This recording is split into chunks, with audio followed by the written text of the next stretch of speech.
You know, there's a big difference between doing my own research and hearing from what others are saying kind of passively than hearing from you directly. So yeah, I'm reading your comments and they're very important for me. They're provided with some valuable information, especially those who have lots of experience when it comes to, well, headphones, IEMs, which is the category that I'm actually focusing in right now.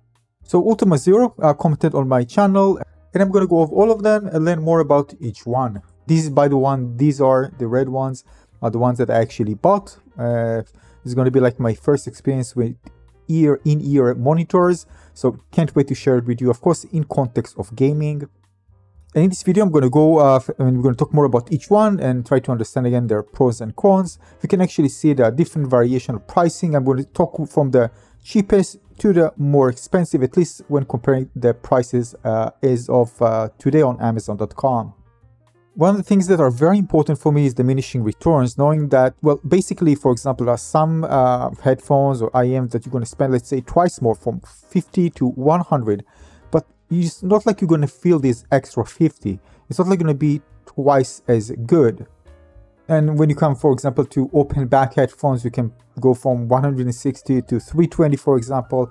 And the question is whether it's actually worth it. It's very important to understand. Otherwise, you're just sort of spending extra for something that you might even not notice when you're actually listening to music or playing it with games.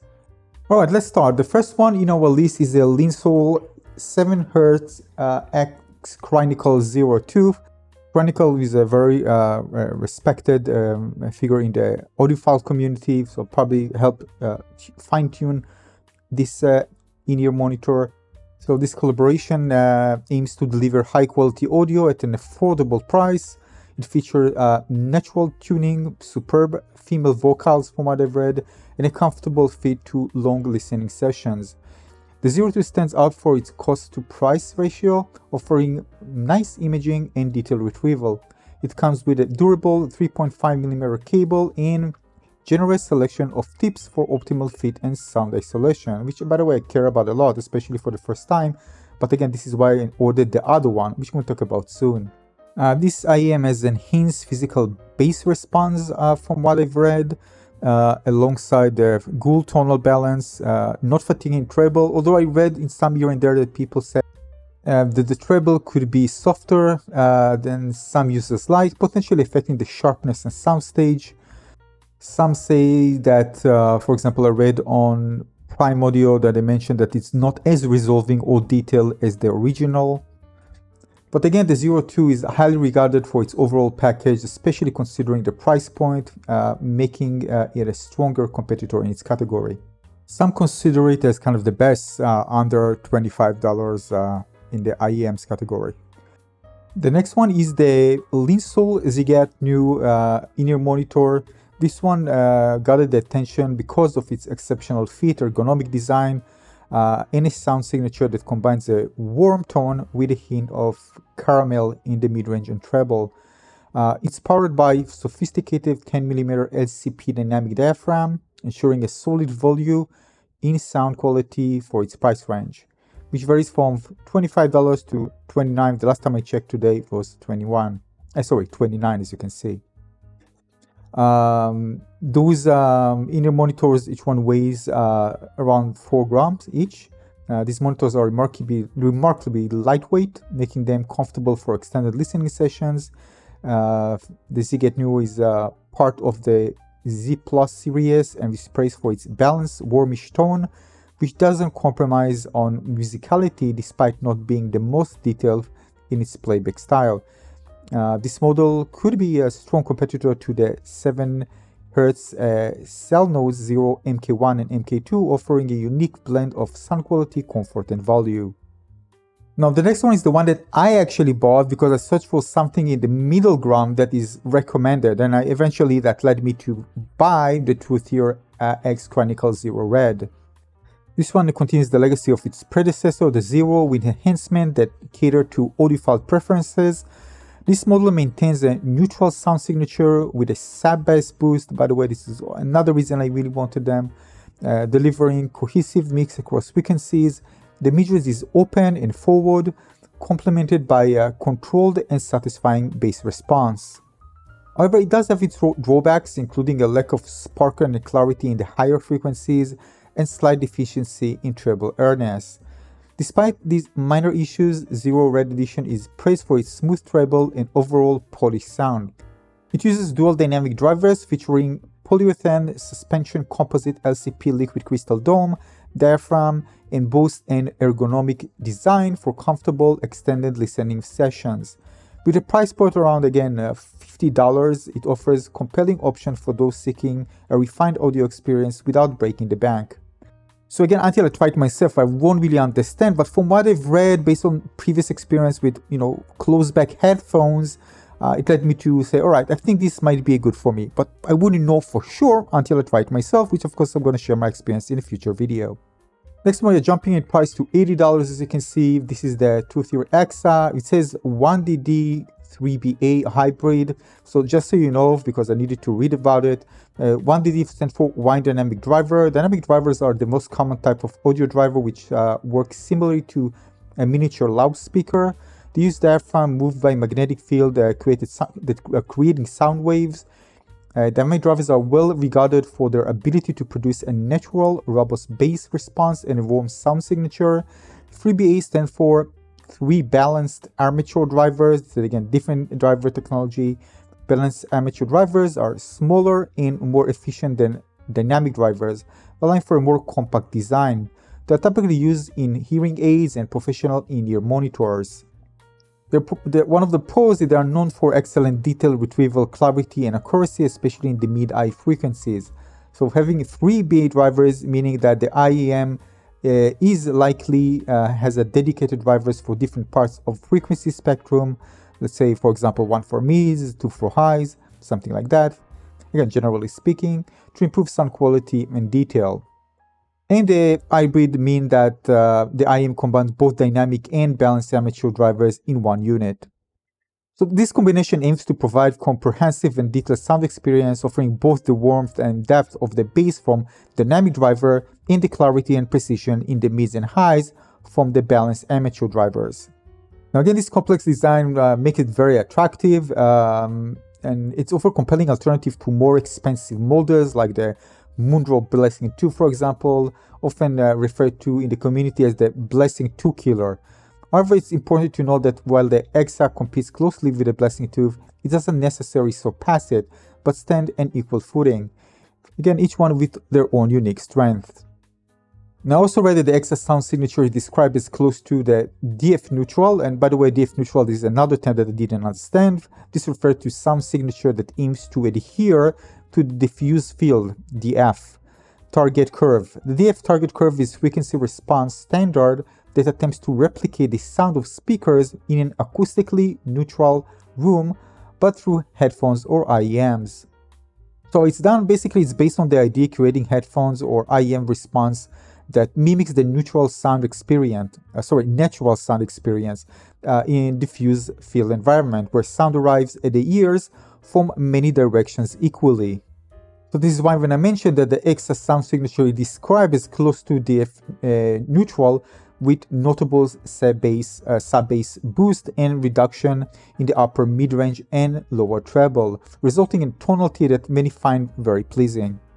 I read also that the bass is deep and punchy, focusing on sub-bass region, and offers a hi-fi bass, in quotation, experience that is more immersive compared to the Blessing 2. The mid-range is neutral, avoiding sibilance and shoutiness, and present vocals and instruments clearly and accurately. The treble, while smooth, tends to be overshadowed by the sub-bass, leading to a more relaxed presentation. Now, in terms of technical performance, I read that the Hexa boosts good imaging and sound state that, while not the widest, provides a clear sense of space. The cohesiveness of its hybrid driver setup is praised, delivering a unified sound that relies its multi-driver configuration. Gaming performance also highlighted as a strong point, with the Hexa providing a satisfactory experience in titles like Apex Legends, Valorant, and other competitive shooters. Now, next one, we are crossing the $100. These are the NiceHCK F1 Pro. This is upgraded planar IEM featuring 14.2 planar diaphragm driver. Designed for improved sound quality and ergonomics, it boasts a robust aluminum alloy construction, and comes with a variety of accessories, including choice for cables and multiple silicone tip sizes.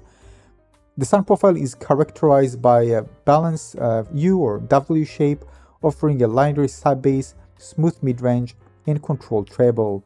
The bass is deep in textures, while the mid-range presents clear, detailed vocal and instruments. The treble is energetic yet smooth, contributing to a detailed and engaging listening experience. These IEMs improve the design, enhances comfort and fit, making it suitable for extended listening sessions. Overall, it combines a high-resolution sound with comfortable, durable build, positioning it as a competitive option in the planar IEM market. Again, keep in mind there are chapters for each one because the video is long, so jump to the one that you are interested in hearing about the most, or just follow all along. So the next one is the HiFiGo KEFINE Klanar.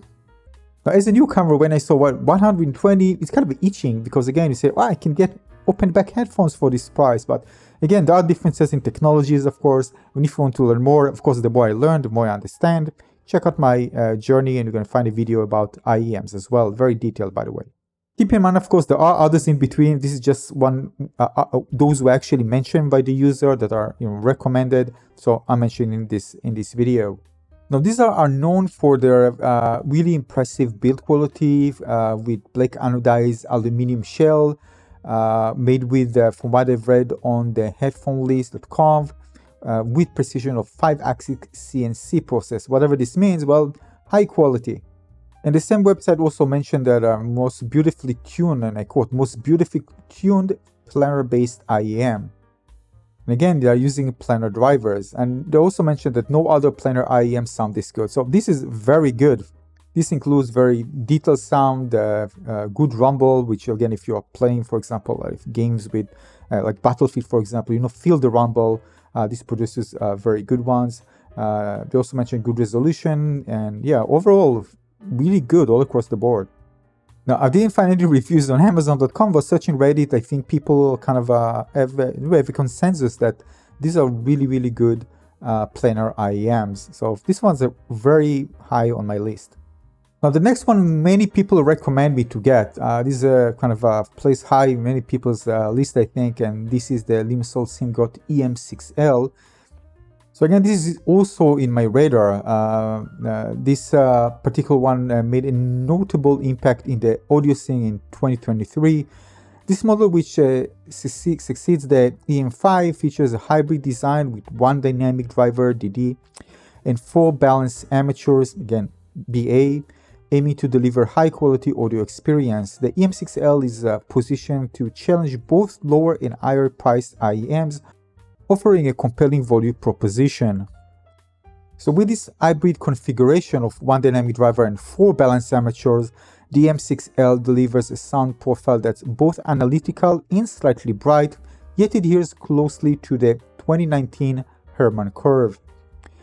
Its bass is impactful and deep, mid-range are clear with exceptional vocal presentation, and the treble shines with brightness and airiness, making it versatile choice for various music genres. This IEM ergonomic design ensures comfort and its construction quality is excellent.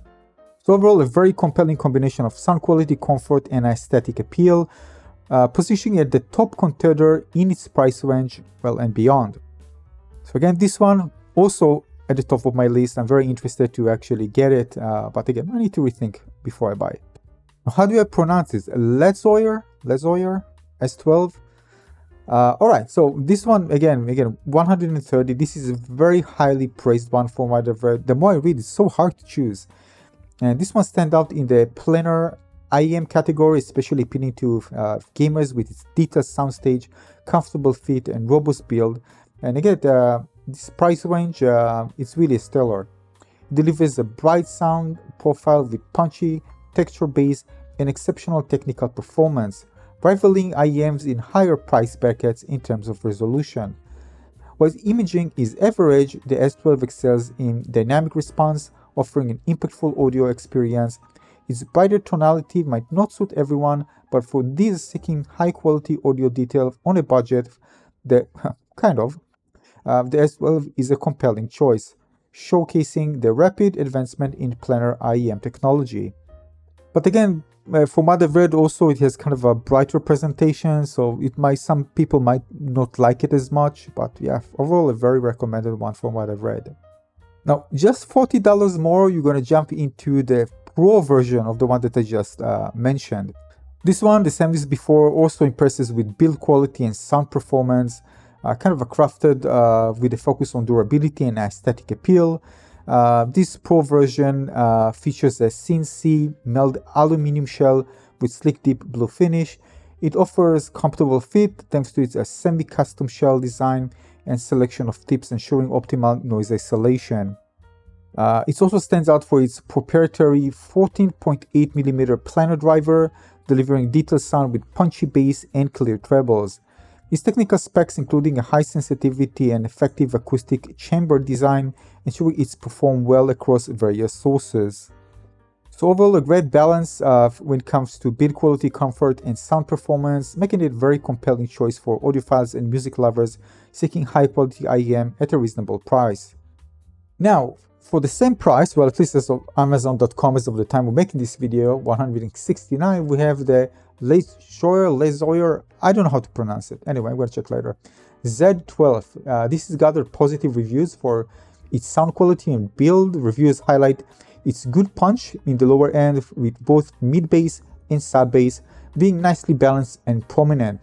The tuning based on suggestions including a 2 dB boost to the sub-bass, enhancing its performance. The Z12 is praised for its smooth and non-offensive sound profile, avoiding any unnatural peaks or shoutiness.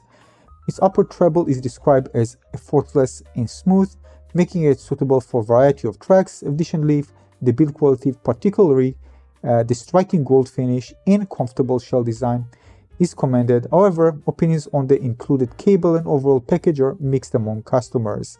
Alright, next we are crossing the line. We are at $200, and if you probably ask yourself, well, whether this extra is worth it. Well, we have the Linsoul Kiwi Ears Quintet.